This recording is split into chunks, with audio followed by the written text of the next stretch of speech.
news, President Buhari promises to complete second Niger bridge, just about an expressway for the 2023.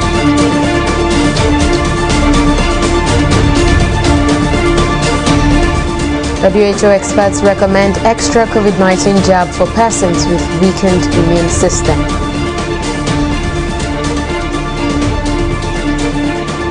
An African Union to broaden Somalia operations.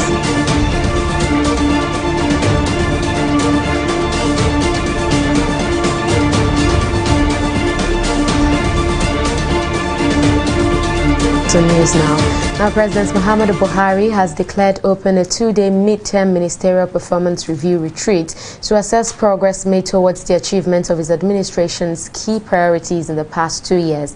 At the event, Buhari highlighted some of the notable achievements of the federal government in the last 2 years since the beginning of his second term in office. Our correspondent Mojisola Matomi reports. It is the first day of considering the scorecard of the federal government and reaching conclusions on how to push towards delivering the 9 key priorities and promises of the President Muhammadu Buhari-led administration. The President warned all ministers and permanent secretaries to take seriously issues relating to the implementation of their respective mandates. I am glad to note that over the past 2 years, ministers have rendered reports to the Federal Executive Council on their activities related to the achievement of their ministerial mandates. Some of the notable achievements include the establishment of Infraco PLC in 2020 as a world-class infrastructure development vehicle wholly focused on Nigeria with combined debt and equity take-up capital of 15 trillion naira to be managed by an independent infrastructure fund manager. Furthermore, we have made tremendous progress on railway projects in the country. Upgrading of our railway network is being extended with the recent completion of the Lagos-Ibadan line. The Itape-Ajaokuta rail line has finally been completed and commissioned.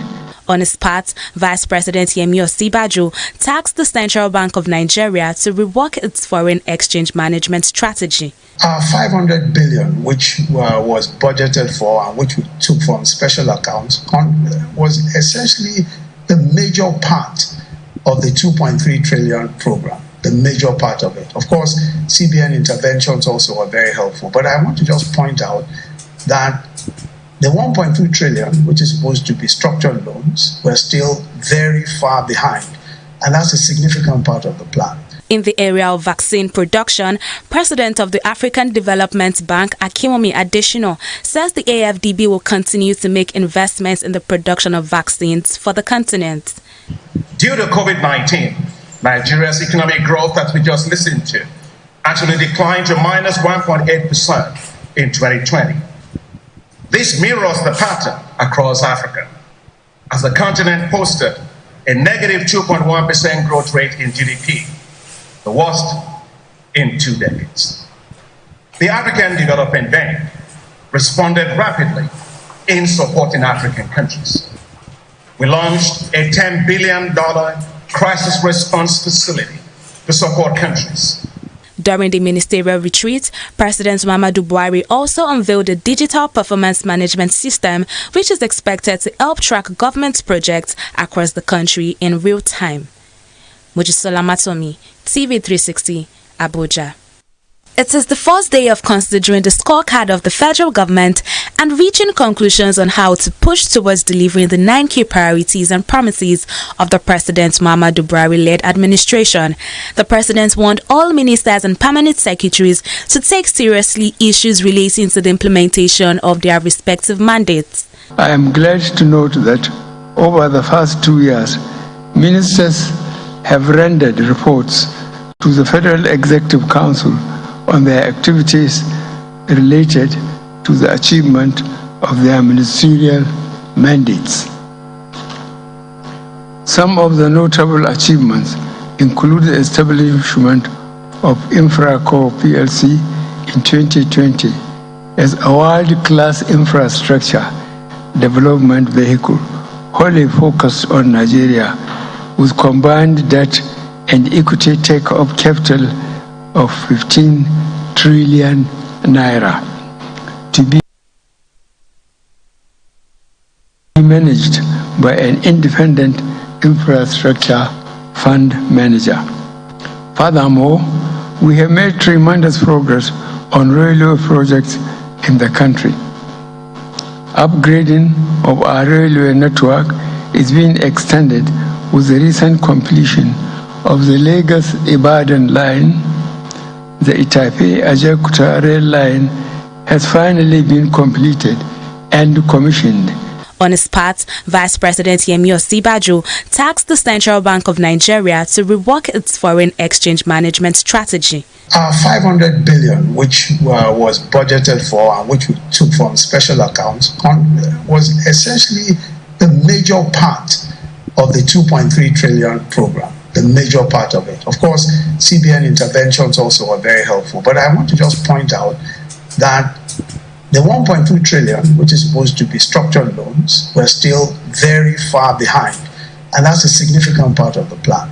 In the area of vaccine production, President of the African Development Bank, Akinwumi Adesina, says the AFDB will continue to make investments in the production of vaccines for the continent.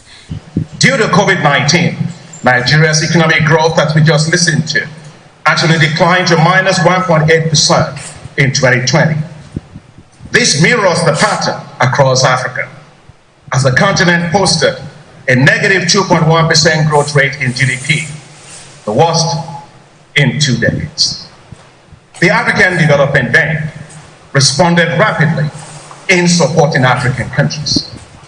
We launched a $10 billion crisis response facility to support countries.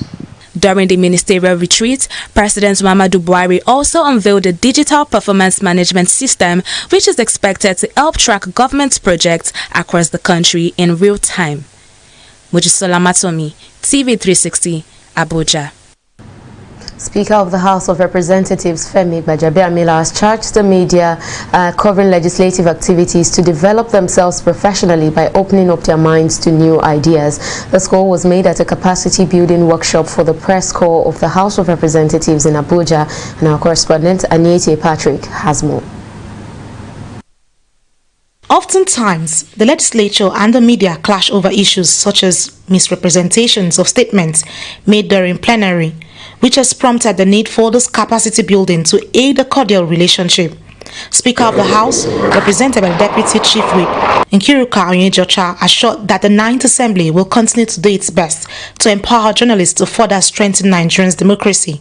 Our very own members of the House of Representatives, press corps, to use the opportunity provided here to develop themselves professionally. Open up your minds to new ideas, interact freely with the resource persons and make good use of your time here. With the area of the resource persons we have for this workshop, I have no doubt in my mind that you live here as better journalists. Journalists were also tasked to shun the promotion of biases, sensationalism, fake news, and other vices which are inimical to the national development. It is my expectation by the end of this 2-day capacity building workshop, the press corps will be empowered with improved skills from responsible, ethical, efficient, and holistic reporting on the activities of the House. I understand that some of the topics border on tips to benchmark parliamentarian performance, as well as strategies for investigative journalism and political reporting. These are highly specialized areas that require serious professional skills.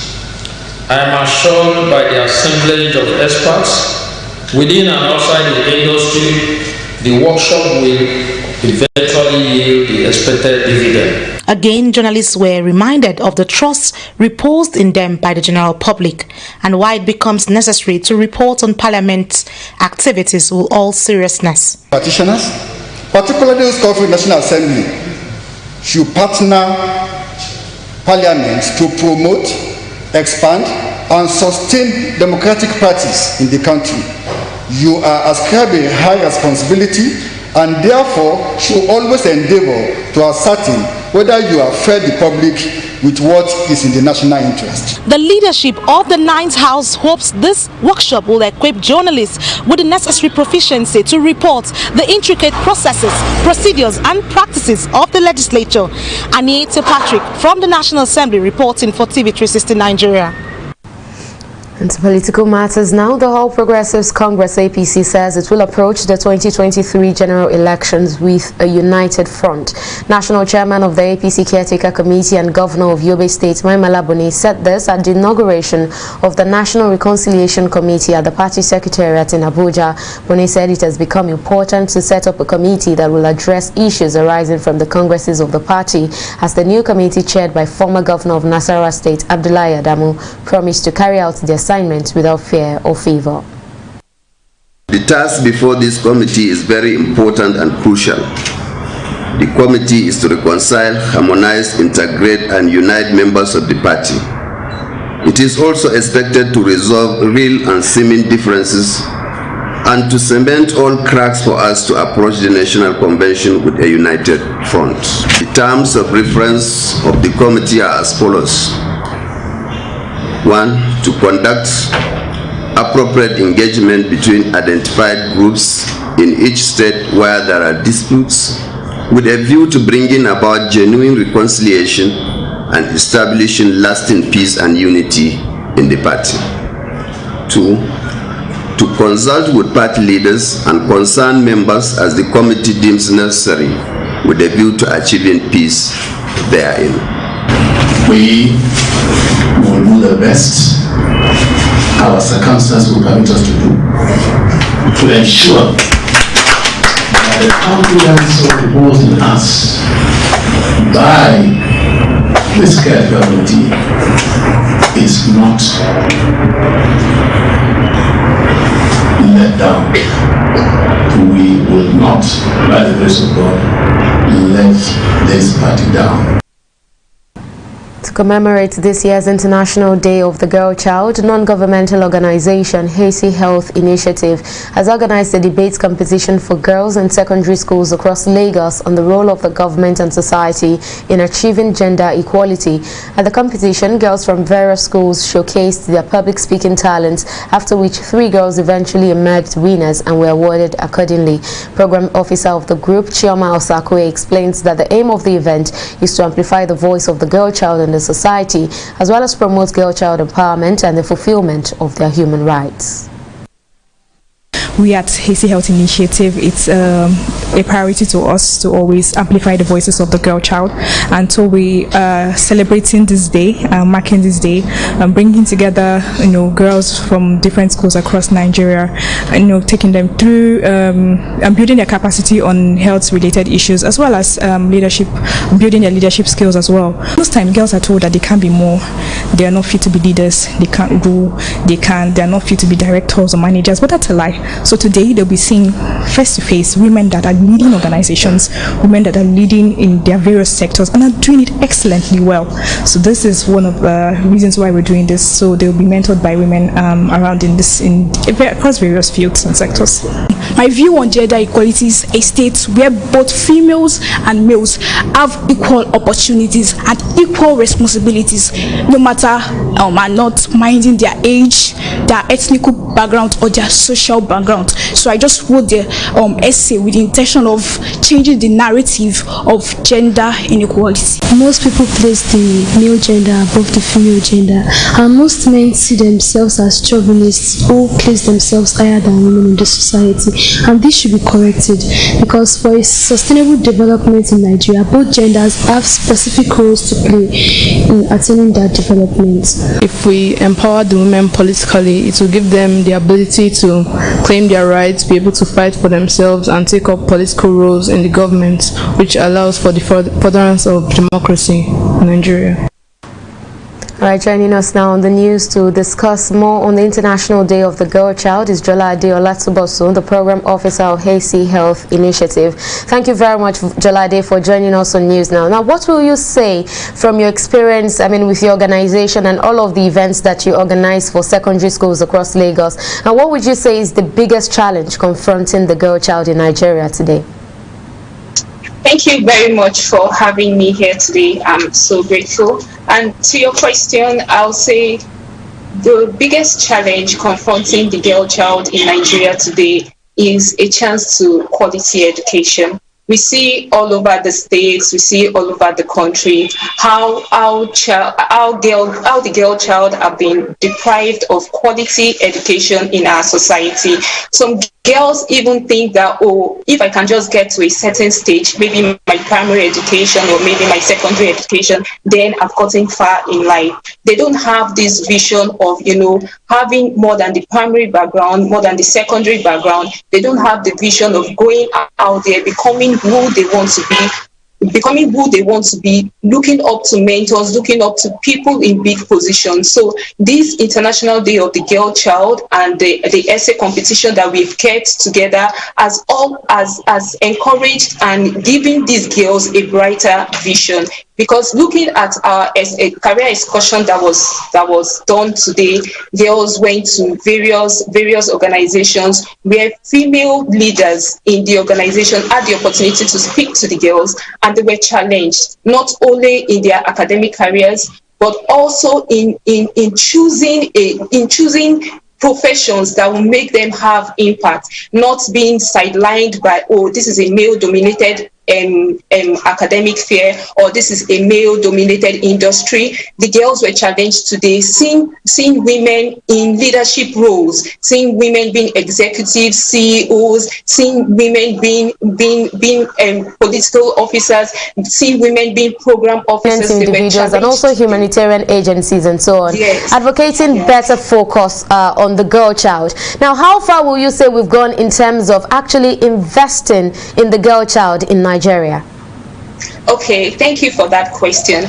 I am not going to give a score on how far we've gone in investing in girl child in Nigeria, because when we look at so many factors, direct and indirect factors facing the girl child in Nigeria, personally and as a nation, then we can score ourselves. But taking some few points, when we talk about domestic violence, when we talk about rape, when we talk about FGM, when we talk about the percentage number of women that are in political position in Nigeria, taking these factors, both direct and indirect factors, we can ourselves and as a nation judge how far we've gone in the positions of leadership in Nigeria. So when we have come into conclusion in all of these points that I have highlighted earlier, then as individuals and as a nation, we can say, oh, we've come thus far in saying that gender equality has reached a certain maybe 80 or 90 or 95% in Nigeria. Well, Jolade Olatubosun, I'm afraid we just have to leave it here. Thank you very much, Jolade, the Program Director of Hazy Health Initiative, for joining us on News Now. Well, we'll take a break here, but still to come, stakeholders accuse lawmakers of meddling over suspension of air operator certificate for Nigerian Eagle Airline. We'll bring you details of that and more after this break. Please stay with us.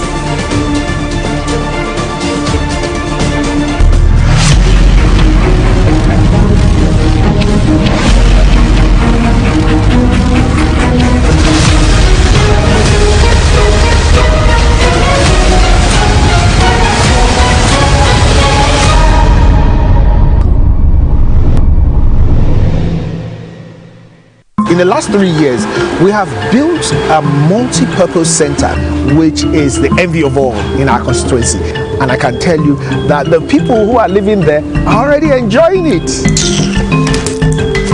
Guy, do you think what this man just said is true? See, I seriously doubt. I'm sure it's one of those their silly lies. And wait, do do you know there's a way to find out if these things he's saying is true or not? This is the Construct app. It gives people like us a sure way to track implementation of constituency projects. It gives valid and verified information on location of projects, amounts allocated, amount funded, the level of job done, and even the profiles of concerned legislators. You and I can post directly on this app. Are you serious? This is the go-to app if you want to know how our Commonwealth is being expanded by the government. Wow. Let's even see if what this man said is true. Show me. The Construct app is developed by Other People Nigeria with support from USAID and is available on both Google Play Store and Apple Store. And it's true. Of course, I told you. Glad to have you back, and here's a quick reminder of some of our top stories tonight. President Muhammadu Buhari says the second Niger Bridge and the Lagos-Ibadan Expressway will be completed before the end of his second term in 2023. The president gave the assurance at the opening of a two-day midterm ministerial performance review retreat organized to assess progress made towards the achievement of the major key priorities of its administration.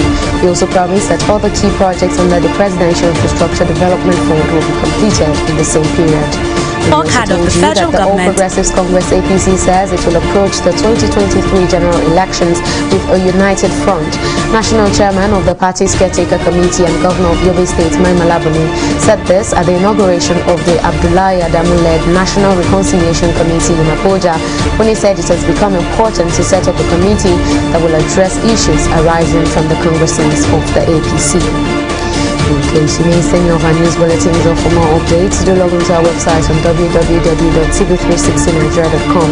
You can also follow us on our social media platforms on Twitter, Instagram, YouTube, and Google Plus at TV360 Nigeria. On Facebook, we're at TV360 Online.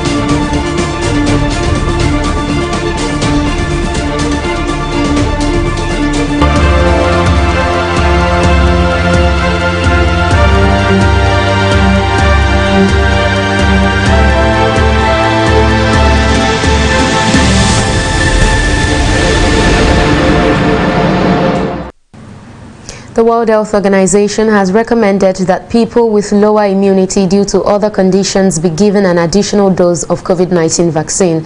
The Strategic Advisory Group of Experts on Immunization said the additional dose should be offered as part of an extended primary series, since those individuals are less likely to respond adequately to vaccination after standard primary vaccination and are at high risk of severe COVID-19 disease. The panel also recommended that people over 60 receive an additional dose of the shots made by Chinese vaccine makers Sinopharm and Sinovac some 1 to 3 months after completing their schedule, citing evidence in studies in Latin America that they perform less well over time. I will take another break here and return with business news. Please stay with us.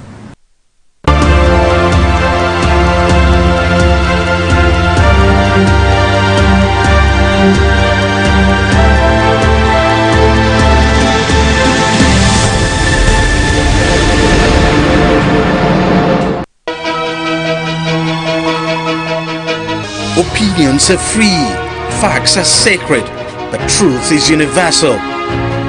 How, in practical terms, can we, for instance, de-escalate the tension? President must see himself as the president of the Federal Republic. We know where the enemy is. 3 places. The Lake Chad Basin, the border area between Nigeria and Cameroon, and then the Sambisa Forest. On TV360, we give you a complete dose of everything. Opinion, facts, and undiluted truth. I hardly believe what politicians are saying in this part of the world. A new Nigeria is possible, a future is possible. We delve into the issues, dissect it so that you can understand it, use it to take action. I don't think there's any need for any governor to look for grant for ranching. TV360, dissecting the issues.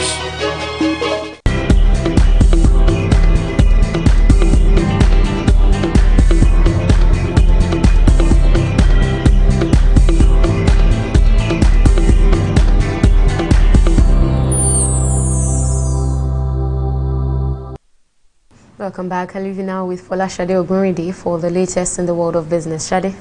Thank you so much, Oyi. And in business, the National Association of Aircraft Pilots and Engineers have accused the House of Representatives of meddling in the regulatory affairs of the aviation industry.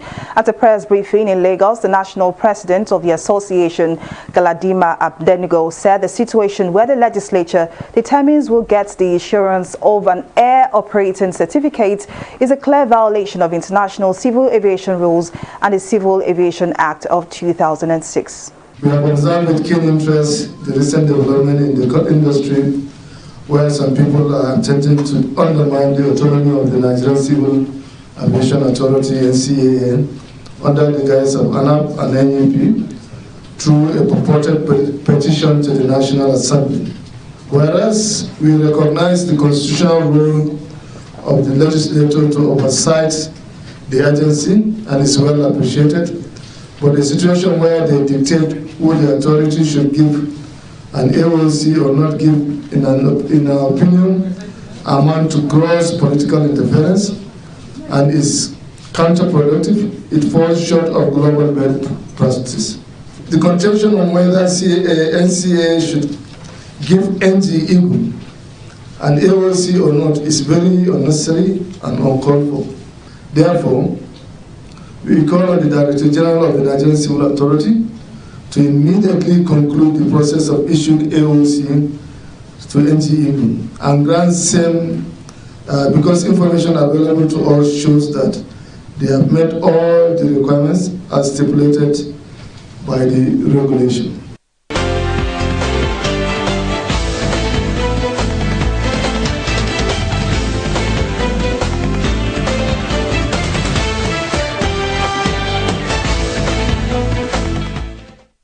Now on the stock market, the bears have returned all bullish trends at the close of Monday's trading as all share index depreciated by 0.38% to close at 40,714 basis points. The sell-offs led to losses as market cap fell by a staggering 0.38%, making investors lose as much as 80.44 billion naira. But not a good one, right? Anyways, we see market activity is also not as bright as it was last week, as all indexes save for deals transacted flagged a bold red. Meanwhile, 191 million volume of shares valued at 2.590 billion naira exchanged hands in 4,395 deals. Now on the losers and gainers chart, we see that 15 gainers led by NEM Insurance PLC and EcoBank Transactional Incorporated made a combined gain of 79 kobo. Now on the losers chart, let's see what's going on there. Now we see that, we had Sovereign Trust Insurance PLC and Nigerian Breweries PLC leading 16 losers with a combined loss of 3 naira 2 kobo. Away from the NGX, let's see if the foreign stocks fared any better. Now from this chart, it's quite obvious that the UK, US and Japan stocks are all doing great. UK's FTSE closed trading in the greens at 0.72%, which was helped by heavyweight mining and energy stocks. The Dow Jones climbed on Monday as oil prices briefly spiked above $82. Nikkei also had a good trading day, recording an uptick of 1.60%. I need to wrap up the business news segment and news now. Back to Oyin for the rest of the news. Thank you very much, Falashade. On the foreign scene, the African Union says it will extend and expand its military operations against Al-Qaeda-linked Islamists in Somalia to include other member states as its current mandate nears an end on December 31st. The Horn of Africa nation has faced renewed instability in recent months with long-running election delays and an ongoing row between its President Mohamed Abdullahi Mohamed and Prime Minister Hussein Roble, taking attention from an insurgency waged by Al-Shabaab jihadists. The African Union mission in Somalia says its Peace and Security Council had agreed to shift to a joint mission with the United Nations that would enable other willing and interested AU member states to join operations against the Islamists. Well, up next is Entertainment Report on News Now.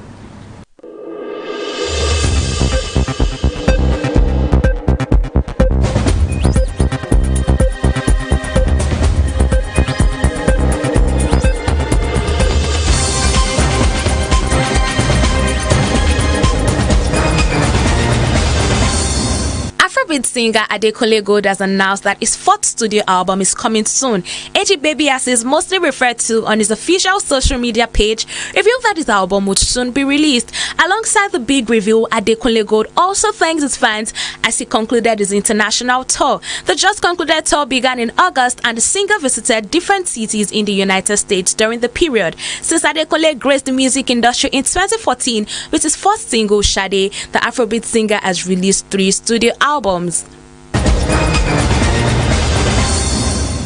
Mercy Eke, the winner of the 4th season of popular reality TV show Big Brother Naija, has revealed that her last relationship was a disaster. The reality TV star made this known through a video she shared on her social media page, and this is coming after her boyfriend and reality TV star Ike, in an interview, said his relationship with Mercy wasn't it because many people had an opinion. Mercy and Ike became an item after their time during the 4th season of Big Brother Naija.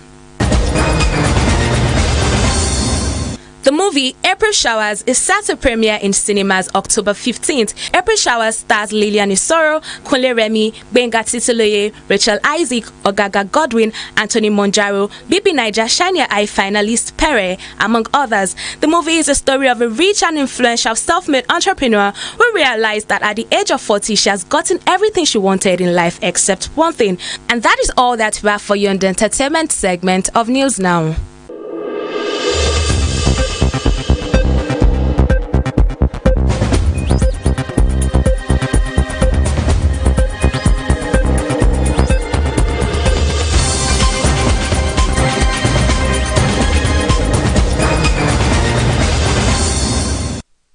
In sports, Super Eagles coach Gernot Rohr has praised his players after their win in the Qatar 2022 World Cup qualifiers reverse fixture against the Central African Republic. During an interview after the match in Cameroon, Rohr said the team reacted well in the second leg, adding that there would have been more goals. He also commended the team captain Ahmed Musa, who made his 100th appearance for the Super Eagles, while noting that the Central African Republic were a difficult team to beat because of their style of play. Nigeria topped their group with 2 points ahead of Cape Verde and will face Liberia in their next game on Thursday, November 11 in Accra, Ghana. It was a good reaction of my team. We lost the other day, very unlucky, in the last minute, so everybody wanted to take a revanche. They did it very well, even we could score a 3rd or 4th goal. We changed also the system. We played only with 3 in the back, and I think this helped us also, and with the leadership of Musa, to win this game. It is not easy to beat this Central African Republic. We saw it. They made a lot of fouls, a lot, but fortunately we don't have any big injury. And now we can prepare the next games in November. And I hope that everything will be fine at the end of the day. And that's the size of our bulletin this evening. We thank you for watching. I am Oyi Adekunle. Bye for now.